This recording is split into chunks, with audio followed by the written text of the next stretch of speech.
Radio city podcast. Radio city पर कहानी पौराणिक भारत की।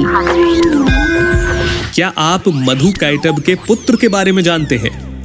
रेडियो सिटी पर अखिल के साथ हैं आप और ये है कहानी पौराणिक भारत की। देखिए, आज की कहानी आपको महाभारत में पढ़ने को मिलेगी। ये तो हम सभी जानते हैं कि विष्णु जी के कान से मधु कैटब का जन्म हुआ, लेकिन मधु कैटब का एक पुत्र भी था जिसका नाम था धुंधु। और इसकी कहानी मार्कंडेय जी सुनाते हुए कहते हैं कि धुंधु बड़ा ही तेजस्वी और पराक्रमी था। उसने बड़ी भारी तपस्या की। वो दीर्घ काल तक एक पैर से खड़ा रहा।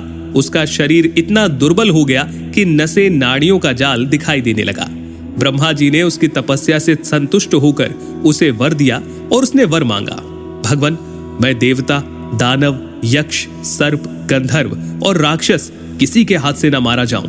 मैं आपसे यही वर चाहता हूं। तब ब्रह्मा जी ने उससे ऐसा ही होगा कहा और वहां से अंतर्ध्यान हो गए। जब धुंधु वर पाकर महान बल और पराक्रम से संपन्न हो गया, तब उसे अपने पिता मधु और कैटब के वध का स्मरण हुआ और वो शीघ्रता पूर्वक भगवान विष्णु के पास गया। धुंधु में गुस्सा भरा हुआ था। उसने गंधर्व सहित संपूर्ण देवताओं को जीतकर भगवान विष्णु और अन्य देवताओं को बार बार महान कष्ट देना प्रारंभ कर दिया। इसी समय राजा कुवलाश्व ने अपनी सेना, सवारियों और पुत्रों के साथ प्रस्थान किया और धुंधु से युद्ध करने के लिए चले। महाराज कुवलाक्ष अपने 21,000 बलवान पुत्रों के साथ थे। संपूर्ण जगत का हित करने के लिए भगवान विष्णु ने अपने तेजोमय स्वरूप में कुवलाक्ष में प्रवेश किया। कुवलाश्व के यात्रा करने पर देवलोक में अत्यंत हर्ष हुआ। देवता कहने लगे, ये श्रीमान नरेश अबध्य है। ये धुंधु को मारकर धुंधुमार नाम धारण करेंगे। देवता लोग चारों ओर से उन पर दिव्य पुष्पों की वर्षा करने लगे। इसके बाद जहां महान असुर धुंधु रहता था, आकाश में देवताओं के विमान उसी स्थान पर दिखाई दिए। कुवलाक्ष और धुंधु का युद्ध देखने के लिए सभी बड़े उत्सुक थे। राजा कुवलाक्ष उस स्थान पर अपने पुत्रों के साथ पहुंचे। कुवलाश्व के पुत्रों ने 7 दिनों तक खुदाई करने के बाद समुद्र में छुपे महाबली धुंधु को देख लिया।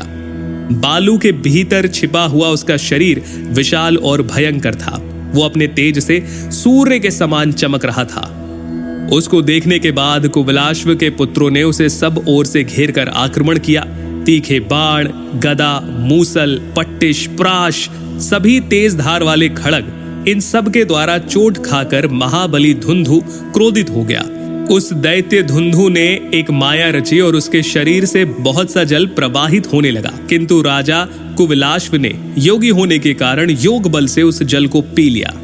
इसके बाद संपूर्ण लोकों के कल्याण के लिए राजऋषि कुवलाश्व ने ब्रह्मास्त्र का प्रयोग करके उस क्रूर पराक्रमी दैत्य धुंधु का वध कर दिया और धुंधुमार नाम से विख्यात हुए।